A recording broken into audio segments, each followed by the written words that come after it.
అందరికీ నమస్కారం. నా పేరు పోచం లక్ష్మీ నరసయ్య. నేను ఈరోజు సరికొత్త అంశంతో మీ ముందుకు వస్తున్నాను. ఈ యొక్క అంశము మీకు నచ్చినట్లయితే లైక్ చేయండి మరియు షేర్ చేయండి. సాహిత్య సుమగంధాల విరితోటలో అద్భుతమైన ఒక పుష్ప పరిమళం. అదే శ్రీ కాటేగారు పాండురంగ విఠల్ గారు సృష్టించిన సాహిత్య ప్రక్రియ పంచపది. శ్రీ కాటెగారు పాండురంగ విఠల్ గారు ఉపాధ్యాయ ఉద్యోగ పదవి విరమణ అనంతరం తన ఊహలకు వికసించిన పుష్పమాలిక ఈ పంచపది ప్రక్రియ. సులభమైన పదాలతో సుందరంగా 5 పాదాలతో అచ్చరు వందేలా 4 పాదాలకు అంత్యానుప్రాసగా, ప్రతి పాదంలో 18 అక్షరాలుగా, చివరి పాదంలో కవినామం మకుటంగా సృష్టించిన ప్రక్రియనే పంచపదిగా, పాఠకుల మనసు దోచే పంచపది ప్రక్రియగా. శ్రీ కాటెగారు పాండురంగ విఠల్ గారు పంచపది కవన వేదికను స్థాపించి ఇందులో ఎందరో కవిమిత్రులను చేర్పించి ప్రతిరోజు ఒక అంశం పోటీకి ఇచ్చి ఉత్తమ కవితలకి అందమైన ప్రశంసా పత్రం ఇచ్చి కవులను ప్రేరేపించిన ఉత్తమ ప్రక్రియ పంచపది. పంచపది కవన వేదికలో ముఖ్యమైన మరో విశేషం ప్రతి వారం ఓ కవి పరిచయం. ఇలా ఏ సాహిత్య సమూహాలలో లేని అరుదైన జ్ఞాపకాల భాండాగారం. అందమైన ప్రశంసాపత్రానికి తుది మెరుగులు అజ్ఞాతంగా ఉన్న 4 ఉత్తమ సారథులు వారే పోరంకి నాగరాజు గారు, ఎంవి ధర్మారావు గారు, ఉషారాణి కోగంటి గారు మరియు భరద్వాజ్ రేమణి గారు.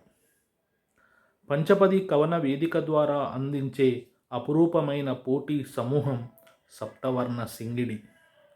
ప్రతిరోజు ఇచ్చే విభిన్నమైన అంశం మీ పాట నా పంచపది, మీ అంత్యానుప్రాస నా పంచపది, మీ చిత్రానికి నా పంచపది, వేరొకరు ఇచ్చిన అంశానికి నా పంచపది, మీ పదాలకు నా పంచపది, నా చిత్రం నా పంచపది. ఇలా పోటీ రసవత్తరంగా సాగుతూ నూతన కవిమిత్రులకు ఉత్సాహం కలిగించేలా ఉంటుంది. తెలుగులోనే కాకుండా హిందీ భాషలో కూడా పంచపదులు రాసేలా ప్రోత్సాహమిస్తున్న గురువుగారికి కృతజ్ఞతాభివందనాలు.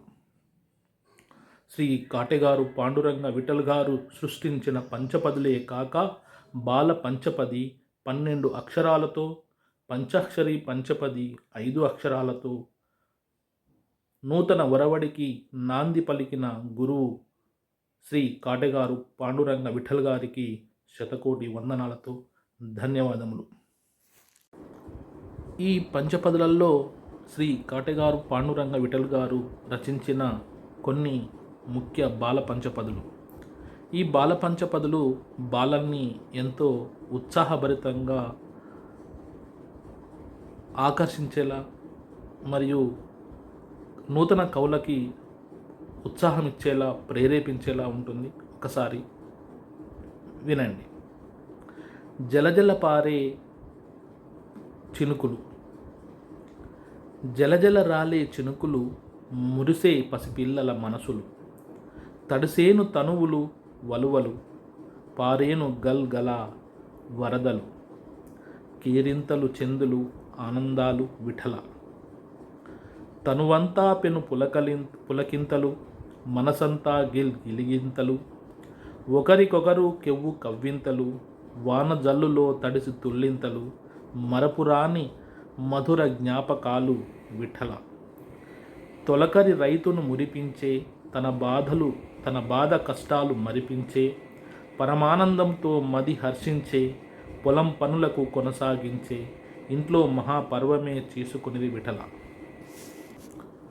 సప్తవర్ణ సింగిడిలో కొన్ని పోటీ అంశాలలో ఇచ్చినటువంటి పంచపదులు ఒకసారి.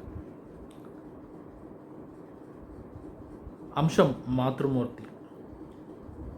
నవమాసాలు మోసి నరకయాతన అనుభవించి పునర్జన్మలా పండంటి పాపాయికి జన్మను పంచి ప్రేమతో పాలిచ్చి పెంచు రక్త మాంసాలు రంగరించి కన్నబిడ్డల కంటికి రెప్పల అనురాగంతో పెంచి సంతానాన్ని ఉన్నతంగా తీర్చిదిద్దేది మాతృమూర్తినే లక్ష్మీ నరసింహ.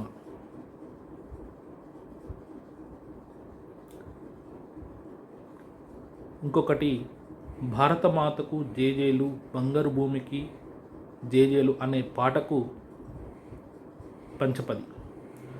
భారతీయులారా పలుకుదాం జేజేలు, భారతమాతకు దేశభక్తితో వందనాలు, గలగల పారే సెలయేరులు నదులు, రత్నాల పంటలు పండే బంగారు భూములు, పలుకుతున్నారు కర్షకులు సంతసంతో జేజేలు లక్ష్మీ నరసింహ. పంచాక్షరి పంచపదుల్లో గురువుగారి ఒక పంచపది. నాట్యకళ సంబంధించి పంచాక్షరి: భారతీయత, ఆధ్యాత్మికత, పూర్వచరిత, సామాజికత, నృత్యం తెలుపును విఠల. హావభావము, భక్తి తత్వము, సాంప్రదాయము, మనోహరము, నాట్యపు కళ విఠల. హస్తముద్రలు, తాళ లయలు, సప్త స్వరాలు, పలు రాగాలు, నాట్యమందుండు విఠల. అంగ విన్యాసం, ముఖ విలాసం, హృదయోల్లాసం, చిత్త వికాసం, నృత్య విశేషం విఠల.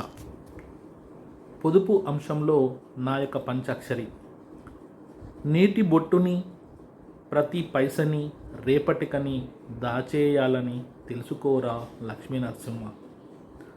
ఆడంబరాలు, వృధా ఖర్చులు, డాంబికములు, పేరుగొప్పలు చేయబోకురా లక్ష్మీ నరసింహ. అప్పు చేయకు, ఆనందించకు, భవిష్యత్తుకు బికారిగాకు, ఆలోచించరా లక్ష్మీ నరసింహ. పొదుపుండాలి, కూడబెట్టాలి, బ్యాంకుకెళ్ళాలి, దాచివేయాలి, ఆలస్యం వద్దు లక్ష్మీ నరసింహ. హిందీలో ఒక పంచాక్షరి. ఈ జనగణన గురించి ఒక పంచపది. ఆ గయా హై దేశ్ మే జనగణన, పహలా హర్ భవన్ को गिनना, दूसरा हर व्यक्ति को जानना, किसी तरह भी भूल ना करना, जनगणना से जन कल्याण है లక్ష్మీ నరసింహ. ఇలా ఈ పంచపదులు అందరి మనసులు దోచేలా ఉన్నాయని మరియు నూతన కవులకు ప్రోత్సాహమిచ్చేలా ఉన్నాయని, ఇంకా ఎందరినో ఉత్సాహపరిచే విధంగా, ప్రేరేపించే విధంగా ఉన్నాయని ఈ పంచపదుల యొక్క కవుల అభిప్రాయం. మీరు కూడా నచ్చినట్లయితే ఈ పంచపది గ్రూపులలో చేరండి, చేర్పించండి, నూతన కవిత్వాలు రాయండి. ధన్యవాదాలు.